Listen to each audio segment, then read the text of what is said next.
Vida e Carreira apresenta. Comandante Antônio José conta o segredo para se tornar um piloto de avião referencial. Esses, entre outros assuntos, você encontra aqui.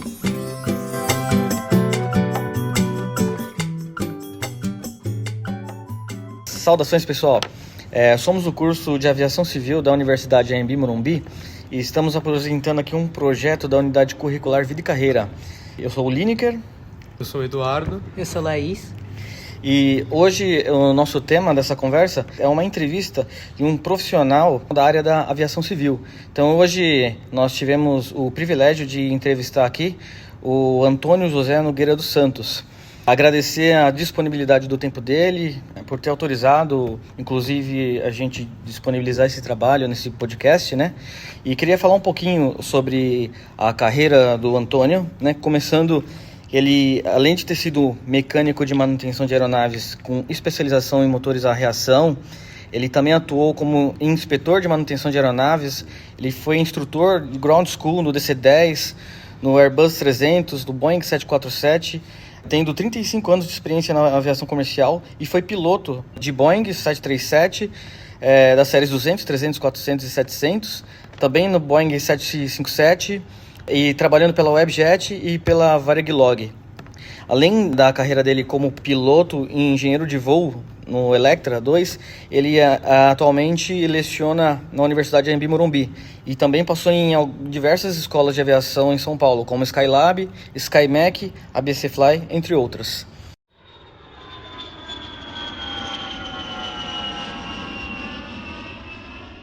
Questão número 1. O que motivou o senhor a entrar na área da aviação civil? Bom, na verdade, eu não tive assim uma motivação. Isso já praticamente nasceu comigo. Desde criança, quando passava alguma aeronave, eu ficava olhando, né, com curiosidade. Ninguém é da área da aviação na minha família, eu sou o único. Então foi algo que me atraiu, como aquela máquina, como aquele veículo podia voar, né? Foi mais por observação mesmo.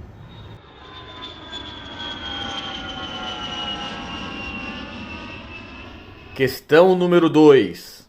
O senhor queria ser piloto desde o início da sua carreira ou na caminhada que você foi de manutenção, você acabou criando essa vontade de ser piloto ou desde o início já era assim? Desde o início, desde criança, como eu comentei, né?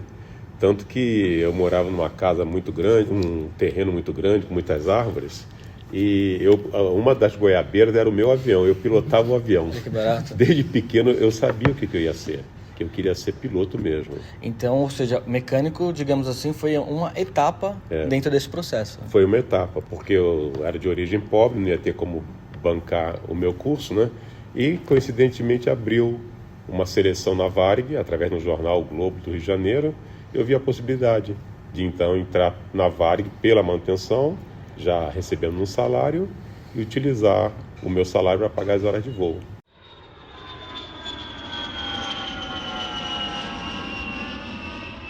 Questão número 3. Quais foram os maiores desafios no início da sua carreira? Desafio foi a parte financeira, como é de todo mundo, né? Com raras exceções, né? A parte financeira, que é extremamente caro, e compartilhar também, porque eu trabalho desde os 17 anos, né?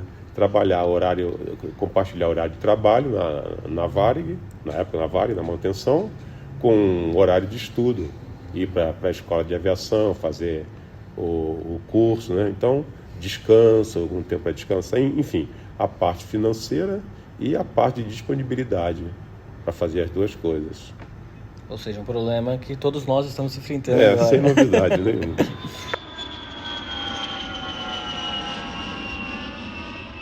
Questão número 4.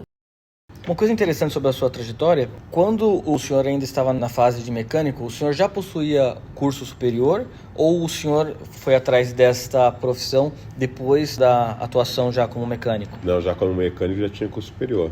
Sou formado em física, licenciatura plena e bacharelado. Tanto é que quando eu estava lá na manutenção, foi quando abriu uma seleção interna para ser instrutor de ground school. Treinamento de solo, né? Aulas teóricas de solo. E tinha que ter curso superior. Então eu possuía. Lá no hangar de manutenção, só 2 pessoas apareceram, eu e um outro lá, que estava se formando em engenharia. Então já tinha, na época da manutenção, já tinha. Então podemos presumir que, de certa forma, houve um planejamento, né? Sim. Na carreira do senhor. Sim, Porque vocês comentaram, por que você quis ser piloto? Eu falei, isso é algo que foi natural para mim, né? Mas também tinha um detalhe sobre o curso superior. Além disso, eu sempre gostei muito de física. Então eu queria ser piloto e queria fazer o curso de física na faculdade. E as duas cursos se complementavam, né? Porque toda a lógica de física presente na aviação é indissociável, né?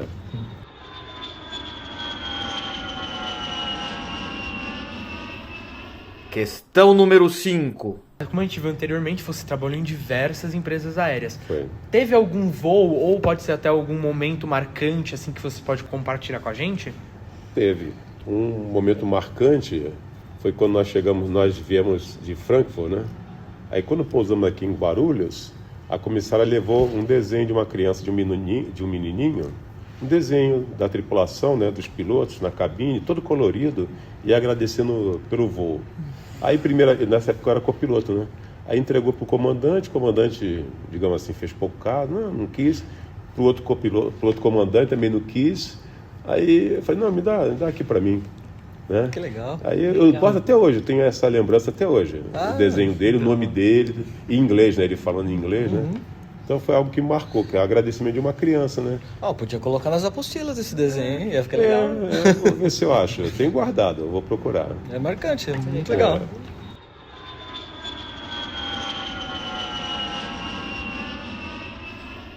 Questão número 6. Como era a sua rotina como um piloto de linha aérea? A rotina é toda baseada em cima de uma escala de voo. Existe uma escala de voo, tem que sair com uma certa antecedência essa escala. Teve uma época que tinha que sair com 1 mês de antecedência, isso varia, sabe? Varia muito. A época, o sindicato também se posiciona com relação a isso. Enfim, de qualquer forma, tem uma escala de voo que é divulgada com antecedência para você organizar a sua vida. E então você vai seguir essa escala, claro, existe um número mínimo de folga também, de acordo com a lei, mas de uma forma geral você vai trabalhar Natal, Ano Novo, né? Carnaval, enfim, sábado, domingo, feriado, você trabalha. Geralmente as empresas te dão folga aniversário, o seu aniversário, te dão, e deixam você escolher Natal ou Ano Novo e procuram atender. Então você fala, como lidar com a escala de voo, né? É isso, a escala de voo é intensa, embora respeitando a regulamentação, né? A lei do aeronáutico chamada regulamentação. Respeitando, as empresas aéreas respeitam, né? Outros níveis de aviação aí, que eu não costumo comentar, outros níveis, né?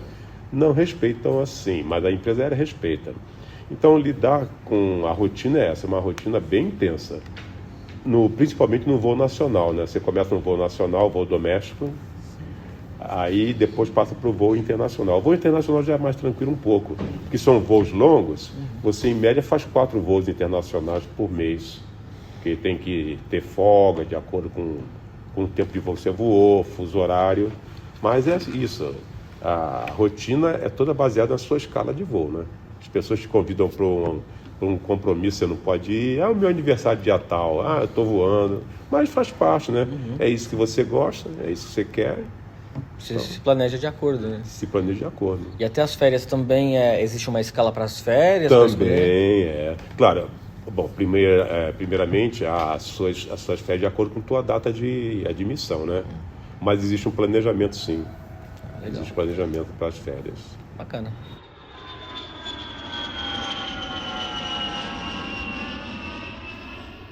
Questão número 7. Qual seria a diferença entre atuar em voos nacionais e voos internacionais? Agora você deu um pouquinho dessa pincelada. A diferença é a escala de voo, né? Bom, para começar, você vai voar aviões menores, né? Família Boeing 737, alguns Airbus e tal, né? Então, o tamanho do avião, o peso do avião, e depois é a escala de voo nacional, né? Você voa o Brasil todo e é uma escala mais puxada, bem mais puxada a escala de voo. E já o voo internacional, claro, aí você vai conhecer o Brasil todo, você vai fazer turismo também, né? Porque você chega numa certa localidade, você vai para o hotel, pago pela empresa, né? Então você pode conhecer aquela cidade, os pontos turísticos. Aí depois de algum tempo você vai para o voo internacional. Aí você já vai voar aviões maiores, né? Vai conhecer então boa parte do mundo, como eu conheci, né? A América do Sul toda, América do Norte, América Central, Europa. Eu voava Boeing 767, 757. Aí tem essa parte aí, né? Que você tem tempo para fazer o turismo nas localidades. Você passa a receber diária na moeda local, em dólar, em euro. Então, e assim, é um voo um pouco diferente, porque é um voo longo, né? O voo nacional você pousa e decola muitas vezes, o voo nacional, o voo doméstico, geralmente. Já o voo internacional, geralmente é uma etapa ou duas. Por exemplo, eu era base Rio. Então, eu decolava do Rio, vinha a São Paulo ia para Paris, mas, por exemplo, 2 etapas, né? A volta também. Então, é menos pesado o voo, mais tranquilo, fica muitas horas em voo de cruzeiro, né? Não é aquele pousa, decola, pousa, decola, pousa, decola. Isso são as principais características. A carga, então, de você voar no país é bem mais intensa do que a internacional. A carga de trabalho, a rotina do voo nacional é bem mais intensa do que o voo internacional.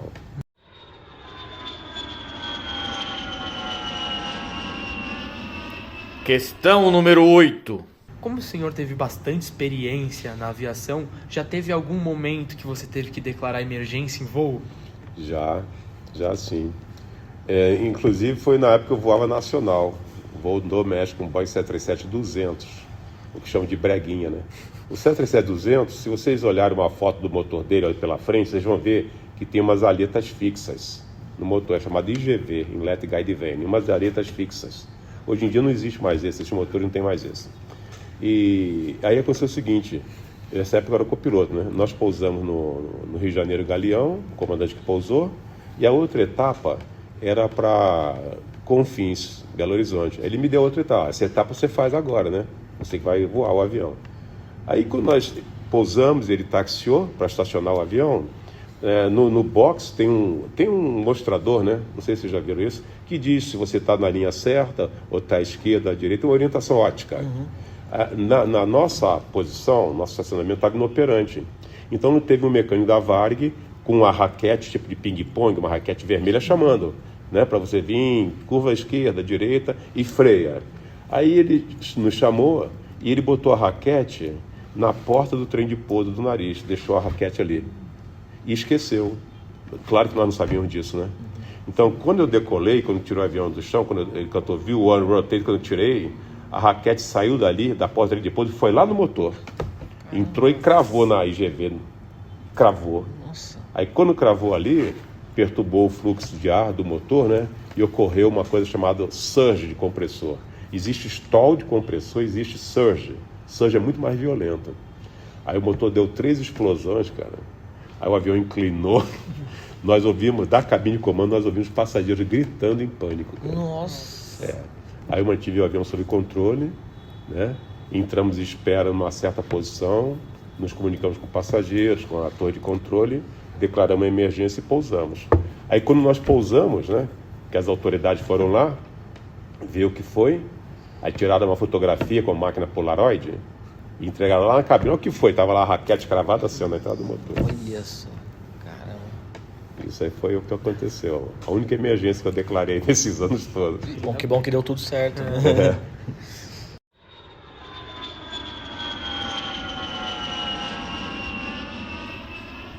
Questão número 9. Ainda existe algo na área da aviação que o senhor queira realizar? Olha, existe sim, por exemplo, lecionar, porque eu que encerrei com a minha carreira. Eu estava na Azul quando eu decidi encerrar minha carreira, em 2013. Se eu quisesse, estaria voando até hoje. Então chegou num momento que eu passei a desejar me dedicar ao ensino, à área de ensino, de educação, né? Por isso que eu sou formado em física, como eu já falei, eu tenho pós-graduação, eu tenho mestrado, né? Tudo isso, às vezes, eu fico pensando, como é que eu fiz tudo isso, né? Todos nós temos que fazer tudo isso, né? Estudou inglês ainda por cima, mas enfim, chegou um momento que eu quis me dedicar ao ensino, e é o que eu estou fazendo agora. Isso é o que eu queria ter a mais na aviação. E vou falar uma coisa para vocês que choca muitos alunos. Eu me realizo mais como professor do que como piloto. Que barato. Porque pilotar para mim é algo mecânico. Dirigir um carro não é mecânico? Sim. Depois que você dirige carro, você olha para o retrovisor, você dá a seta, né? Você olhou que o sinal fechou, você trocou a marcha. Para mim, pilotar um avião é isso. Agora, educação, passar para a nova geração é outra coisa. Então, tem uma coisa a realizar, eu já estou realizando, né? É me dedicar ao ensino, à educação em aviação. Porque eu continuo em aviação, né? Aliás, nós estamos na aviação. Sim. Porque essa aqui é a parte de ensino de aviação. Ou seja, então é o tempo verbal no presente, porque estar se realizando ainda, né? Legal. Estou me realizando. Acho que é a melhor resposta impossível.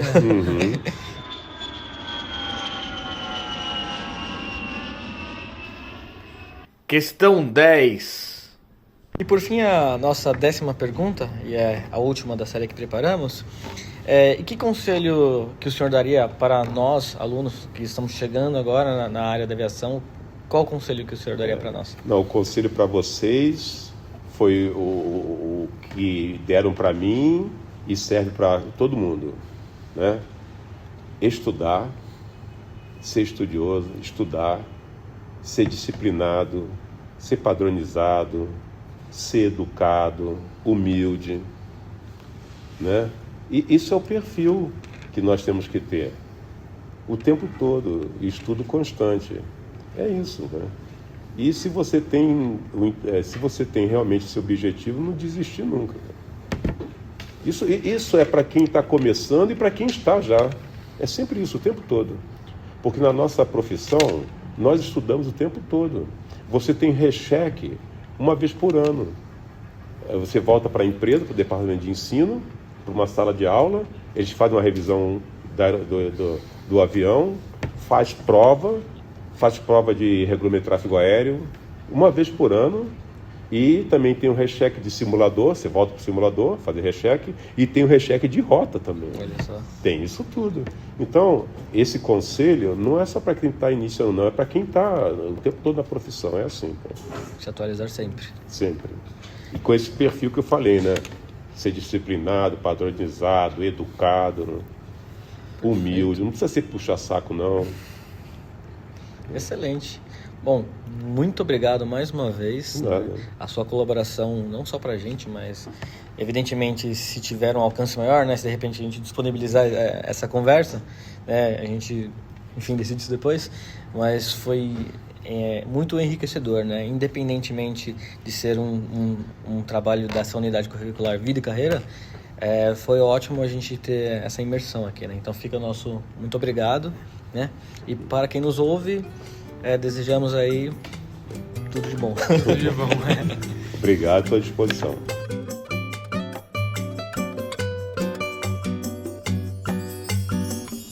Você ouviu Vida e Carreira. E se gostou desse podcast, continue nos acompanhando nas redes sociais e YouTube. Abraços fraternais e até logo.